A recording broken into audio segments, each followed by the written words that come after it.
Lieutenant Colonel, welcome to 7:30. Thank you, Sarah. Who killed Zomi Frankcom?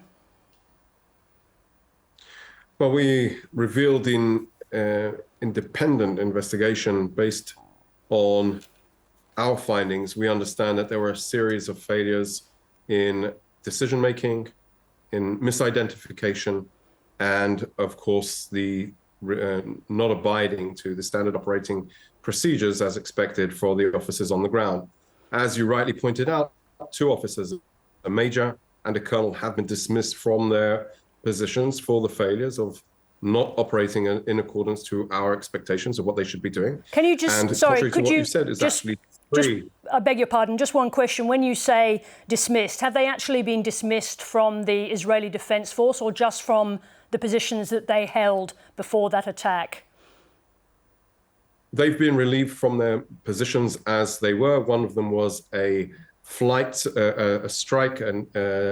support officer, which is an officer that guides the strikes, and his superior, his commander, the colonel, who was the chief of staff of the brigade. They've been relieved from their duties in the Southern Command in the course of this war, which is, of course, a tragedy. And I think I would like to say that this tragedy, the IDF believes, and this is also out of the investigation, it could have been prevented. It should have been prevented. It's a tragedy, precisely because we understand that the humanitarian operations need to be able to be conducted. Let me just get some clarity. I'm sorry, but do they remain in Gaza, or have they gone back to Israel, and will they remain in the Defence Force and be part of the war? No, one of them was a reserve colonel. He was he's been dismissed from his service, and he will not be in service anymore. And the major's, his future will depend on the further investigation. I can update you that the Military Advocate General is now looking into see if there was any reason for a criminal investigation. This is just from the operational understanding and the independent investigation that has yet to, they don't have the operational responsibility to press full charges if that was the case. That's currently what we're looking in. Yeah, sorry, Sarah. That's all right. The Australian government is not at all satisfied because they haven't been given the full story of what occurred that night. Will Chief Air Marshal Binskin be given any and all information that he requires? I don't know. I heard about this on the news earlier today, that's been the situation, that he's been nominated. I know that the IDF presented through the independent investigation, a Major General Yoav Har-Evan presented to the ambassador the circumstances of our initial finding, which revealed the failures of the IDF on that terrible day when people that came here to do good were killed in an IDF strike, through to the cause of a misidentification and a series of failures after that could have also prevented it. So I don't know the level of cooperation that will be. I can't imagine that there would be any reason not to share the findings if that's somebody that the government would like, as we shared with the representative of the government himself, with the ambassador, with the embassy here in Israel. You used the language of tragedy. I want to ask you some questions about whether this reaches to the level of a war crime. Let's just go to the details of what happened that night as we understand them. So after the aid is unloaded at the warehouse, the IDF says that the drone operator believed that he had seen a man carrying a gun. And to remind people, this is after 10 p.m. at night. He believed that that man carrying a gun got into one of the aid trucks that then left the warehouse. So my question is, and of course he was wrong about that, that person was not carrying a gun, but how could the presence of one Hamas fighter justify a drone strike on a vehicle when you have no knowledge about who else is in the vehicle?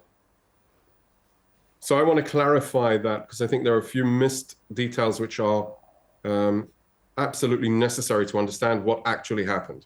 The trucks were coming from where the food supplies had been offloaded from the ship, from the World Central Kitchen ship as it were being shipped off to the warehouses.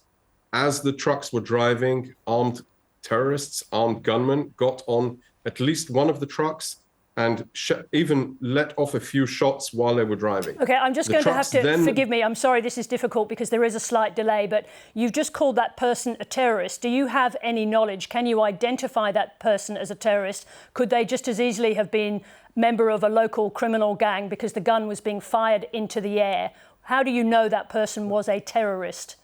Sarah, I want to finish the point because it's critical to understand the failure, okay? Those trucks that were headed towards the warehouse then met 4 vehicles. Those 4 vehicles from the aerial surveillance looked very much like the pickup trucks, the Toyota pickup trucks that came into Israel on the 7th of October. This was the conclusion that the operator and the forces understood. We have a gunman on the truck. We have 4 vehicles that look like the Toyota pickups. They came to a conclusion that this must be Hamas. What they did at this stage is they raised a red flag to their command, and they said, we have Hamas that have taken over the food trucks. The orders to the officers on the ground were, do not strike it because of the humanitarian aid. They didn't negate the trucks. They didn't negate that the vehicles were not connected to Hamas, but rather the WCK. So the operators on the ground didn't know that this was WCK, and they concluded that those 4 vehicles were actually Hamas. Gunmen on a truck, 4 vehicles, that's what they concluded. When the trucks reached the warehouses, we had more aerial surveillance that identified more gunmen in that area. The directive was, because the food stuff was going to the warehouses, no strikes should be conducted. What happened then was the vehicles, the pickups, they left. They separated from the convoys. One vehicle went north, continued to another warehouse, and therefore wasn't struck because they continued, because they was again in the humanitarian sphere. And the other 3 vehicles disconnected. And in the mindset of the operators, the commander, the fire support officer that directed the fire, he thought that they were chasing 3 vehicles that were by Hamas. This was their mindset. He was wrong. And they instructed the strike. They didn't go back for referral, for a reapproval of the strike. They conducted the strike, one vehicle after the other vehicle after the other vehicle, and created this terrible tragedy. So, but to be clear, what happened I understand, but to be clear at this stage, because under international law, to prevent this from becoming a war crime, it's necessary for the attacker to take all feasible precautions to verify that a target is military. At this stage, all you have is the make of vehicle and a connection to the vehicles used on October the 7th. You have no actual evidence about who is inside the trucks as far as we know. So I want to come back to that question. Unless you have evidence about the people inside the trucks, was this a war crime?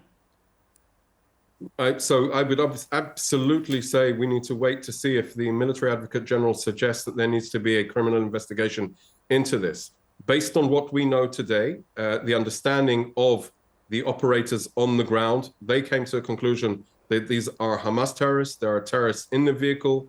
The vehicles, they did not identify them, mistakenly did not identify them with the WCK, despite the fact that the World Central Kitchen convoy was coordinated. There was no fault in their action. But the operations of our officers was at fault. And this is the tragic result. I wouldn't come to any conclusion at this time. I think it's important to get to the bottom of this. I'm confident in the independent investigation that was conducted and the outcome. That we've been very forthcoming in this. Let me just remind you that the Australian government does not think you've been forthcoming. But just to go to the moment where the strike happens, at that stage, it is required again under rules of engagement that further incriminating evidence is brought forward about who is inside those additional vehicles. None of that evidence was established as far as we know, which brings me back to my original question. Without identification of the people travelling in the vehicles, you have not taken what international law requires, that is, all feasible precautions. So have these members of the IDF who have just been dismissed committed a war crime? As I said, we need to wait for the investigation. If there is a criminal investigation launched by the military advocate general, I don't expect that will be the situation. And I don't agree with your conclusion that that is the situation based on intent, understanding, and the professional reality. There can be mistakes in the state of war, in a condition of war. This is clearly a mistake. We've taken responsibility for the mistake. I think what's more important now is, as we focus moving forward, to make sure that humanitarian aid can reach the people of Gaza that are in dire need. We are increasing the capacity of our crossings. We are facilitating, operating to improve the system of both internally within the IDF, but also with the international organizations that are operating on the ground. The humanitarian effort goes hand in hand with the operational effort. We have to get rid of Hamas once and for all, so that all decent people in this region can get back to some state of normal life. Lieutenant Colonel Peter Lerner, I'm not accepting your view that it's a mistake. There's a lot further to go on this story, but thank you very much indeed for joining us. Good evening.